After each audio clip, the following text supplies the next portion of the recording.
Hello friends, जय Shri Mahakal. Welcome back जोजो blog. आप सभी का स्वागत है जोजो की दुनिया में। आज हम मिलते हैं फिर एक नए ब्लॉग के साथ। और मेरी मॉर्निंग की शुरुआत होती है मेरे पापा के साथ। मैं करा रही थी पापा को ब्रश, मैंने पापा को फ्री कर दिया तो फिर मैं भी नहा के हो गई थी फ्री। और मैं हो गई थी पूजा करने के लिए रेडी। मैं देख रही थी घड़ी में टाइम, क्योंकि बज गई थी 7:30। मैंने कहा अरे बाप रे, आज तो बहुत टाइम हो गया। मैंने कहा आज तो मैं बहुत ज़्यादा ही लेट हो गई। और सर्दियों में सुबह उठने का मन नहीं होता, इस वजह से मैं सर्दियों में बहुत लेट हो जाती हूँ पूजा के लिए। और फिर मैं पूजा करके फ्री हो गई थी और मैंने बनाया था नाश्ता में आज पोहा, जो कि मेरे और पापा के दोनों की बहुत ही फेवरेट। और मम्मी चली गई थी नहाने, हमने उनके लिए रख दिया था और मैं और पापा दोनों ही नाश्ता कर रहे थे। फिर मम्मी आ गई थी नहा के और मैंने कहा मम्मी आप क्या खा रही हो? मैंने तो पोहा बनाया था। आपकी मम्मी कह रही हम तो सूजी का हलवा खा रहे हैं। हमने कहा ठीक है आप खा लो, ये तो मुझे बिल्कुल भी पसंद नहीं है, मैं नहीं खाती हूँ सूजी का हलवा, क्योंकि मुझे बिल्कुल भी अच्छा नहीं लगता है, मेरा फेवरेट नहीं है ये। और फिर आज निकली थी धूप, मैं अपना लैपटॉप रख के ऐसे ही चली गई थी। मैंने कहा एक बार मैं देख कर आती हूँ धूप में, बड़ा ही अच्छा लग रहा था। और बहुत अच्छी धूप निकली थी, बहुत दिनों के बाद धूप निकली थी आज। मैंने कहा चलो विटामिन डी तो लेना बनता ही, आज बैठ जाओ धूप में। और फिर अंदर आके देखा, मैंने कहा चलो मैं पापा को भी लेकर आती हूँ, लैपटॉप उठा के बंद करके रख के आती हूँ। और फिर देखा तो पापा का शुगर बीपी चेक हो रहा था। मैंने कहा आप जल्दी से अपना शुगर बीपी चेक करवाओ जब तक मैं अपना लैपटॉप बंद कर दूँ। और फिर मैं पापा को साथ में लेकर आ गई थी बाहर। और ये देखो मैं बाहर आई तो देखा यहाँ पे किट्टू के पापा, जो मेरी फ्रेंड है ना किट्टू, उसके पापा खड़े हुए थे। बाबा भी धूप ले रहे थे, वो मेरे बाबा जी लगते हैं। बाबा धूप ले रहे थे और भैया के काम से जा रहे थे, मम्मी वहीं खड़ी थी। और ये देखो पापा को मैंने कहा आप धूप में बैठो, आप भी विटामिन डी लो, बहुत ज़रूरी है आपके लिए धूप लेना, क्योंकि बहुत दिनों से हमने धूप नहीं ली थी, क्योंकि धूप निकलती ही नहीं है। और बहुत तेज हवा भी चल रही थी, इसलिए मैंने पापा को साइड से बिठा दिया। तो मैं बैठ गई थी आगे की साइड, मैंने कहा आप अंदर की साइड बैठो। और ये देखो बच्चे छुट्टी के पूरे मजे ले रहे हैं। देखो कैसे खेल रहे थे, दुपकदाई खेल रहे थे बच्चे। और जिस दिन छुट्टी होती है ना उसी दिन ही धूप निकलती है। ऐसा ही मेरे साथ होता था, एक दिन पहले छुट्टी होती थी तो दूसरे दिन पक्का धूप निकलनी ही निकलनी है। और ऐसा ही आज बच्चों के साथ फिर हुआ। और देखो मम्मी भी धूप में आ गई थी। मैंने कहा मम्मी धूप में आके बैठ जाओ आप भी। तो मम्मी बोली रुक जाओ भी बेटा, काम करना है। मैंने कहा क्या काम करना है? तो मम्मी देखो मेरे लिए आ गई थी काम लेकर। मैंने कहा मम्मी बोल रही थी चलो दोनों ही काम करते हैं। मैंने कहा क्या काम है? तो मम्मी का ये मिर्ची पे से धूल मिट्टी को छुटाओ। और ये लो सूती कपड़ा, मतलब कॉटन का कपड़ा लेकर आ गई थी मम्मी। मम्मी का धूल मिट्टी को छुटा के इस भगोने में इकट्ठा करते जाओ उनको।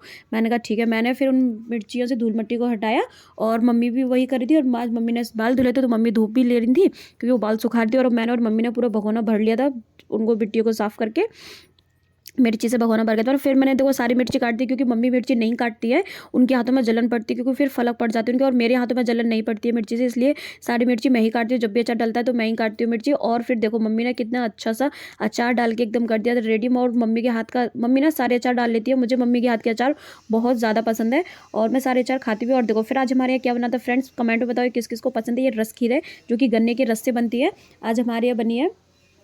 तो मुझे तो ज़्यादा अच्छी लगती, लेकिन हाँ खा लेती हूँ, मैंने थोड़ी सी खा ली थी और मम्मी भी खा रही थी। फिर थोड़ी देर आराम करके फिर बनाई पापा के लिए चाय। और पापा के लिए चाय बनाई, क्योंकि पापा को आज मंदिर नहीं जाना था। आज धूप तो निकली थी, लेकिन मौसम मतलब धूप तो थी लेकिन हवा बहुत तेज़ चल रही थी, इसलिए हमने पापा को मंदिर नहीं भेजा। हमने कहा आप घर पे रहो। फिर बहाना तो पापा का होता है चाय का, लेकिन पीते हम सारे ही हैं। और देखो पापा चाय पी रहे। आज हमने पापा के लिए देखो नया गद्दा डाल दिया था, क्योंकि उस गद्दे से ना पापा के बहुत तेज पीठ में दर्द हो रहा था, इस वजह से उसमें गड्ढा हो गया था। वो गद्दा अच्छा नहीं था, इसलिए हमने न्यू गद्दा डाला। और फिर नैना गई थी आज मार्केट। नैना बोली थी दीदी कुछ मंगाना तो नहीं? मैंने कहा नहीं मुझे कुछ नहीं मंगाना, बस मेरे लिए कुछ खाने का अच्छा चटपटा लेकर आना। तो मैंने देखो नैना से मसाले वाली मतलब चटनी वाली दौली मंगाई थी, जो कि मेरी बहुत ही फेवरेट है। और फिर मैं खा के पहुँच गई थी मम्मी के पास।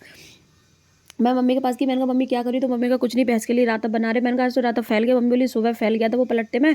और देखो मम्मी भैंस के लिए राता बना रही थी। मैंने कहा ठीक है अभी ये काम वाम छोड़ो 5 मिनट के लिए, पहले ये दौली खा लो। मैं कोई भी चीज़ अकेले नहीं खाती, मम्मी के साथ जरूर शेयर करती हूँ। अगर मम्मी घर पर होती ना तो मैं दोनों बैठ के खाते साथ में, लेकिन मम्मी घेर में थी, मैं घर पर थी, इसलिए मैंने पहले खा ली। और मम्मी मुझे कुछ बात बता रही थी, इसलिए वो साथ में बात भी कर रही है। फिर मैं देखो घेर से ही खड़े होकर बना रही थी पापा की वीडियो। पापा वॉक कर रहे थे और पापा की वीडियो ज़्यादातर मुझे चुपके से बनानी पड़ती, क्योंकि मुझे पसंद नहीं वीडियो बनाना। मम्मी बोल रही थी तुम इतनी दूर से वीडियो कैसे बना रही हो, एकदम इतने साफ आ रहे हैं पापा। मैंने कहा मम्मी बीट फ़ोन ना, यही तो देखो टेक्निक आजकल, मतलब कहीं से भी खड़ो के आप जूम करके वीडियो बना सकते हो, ऐसे ही क्लियरिटी आती है। और ये देखो फिर मैं अंदर आ गई थी और अंदर आके देखा तो पापा आराम से कथा देख रहे थे। मैंने कहा पापा क्या कर रहे हो? तो पापा बोले कुछ नहीं, कथा देख रहे। मैंने कहा ठीक है आप अपनी कथा देख लो। और फिर मैं भी अपनी पूजा करने चली गई थी, शाम को 6 बज रहे थे, तो मैं भी अपनी पूजा करने चली गई थी। पूजा करके फिर हुई तो खाना बन के रेडी हो गया था। और मम्मी देखो पापा को खाना दे रही थी, पापा खाना खा चुके थे। फिर मम्मी दे रही थी पापा को दवा, पापा खाना खा चुके थे पहले ही। और मम्मी दवा दे रही थी पापा को। और पापा कभी कभी ना बहुत परेशान कर लेते हैं हम लोगों को। और अभी तो पापा दवा खा चुके, अब खा रहे थे चूरन। रात को पापा को गुनगुने पानी के साथ चूरन देते हैं। और फिर उसके बाद देखो पापा पी रहे थे दूध और मम्मी विक्स लेकर आ गई थी भैया के कमरे से, क्योंकि भैया की उंगलियां बहुत ज़्यादा सूज गई, तो मम्मी भैया के विक्स लगाने गई थी पैरों पे। और देखो मम्मी ने रूम का गेट बंद कर दिया था और मम्मी देख रही ऊपर कहीं कर्टन तो नहीं फंस गई है, इसलिए मम्मी ने रूम का गेट देखो बंद कर दिया और पापा दूध पी के फ्री हो गए थे। और मम्मी अभी लाइट ऑफ कर देंगे और हम सब सो जाएंगे। Thank you for watching my videos friends. Like करो, शेयर करो, सब्सक्राइब करो, कमेंट करो, ज़्यादा से ज़्यादा मुझे सपोर्ट करो फ्रेंड्स। Thank you.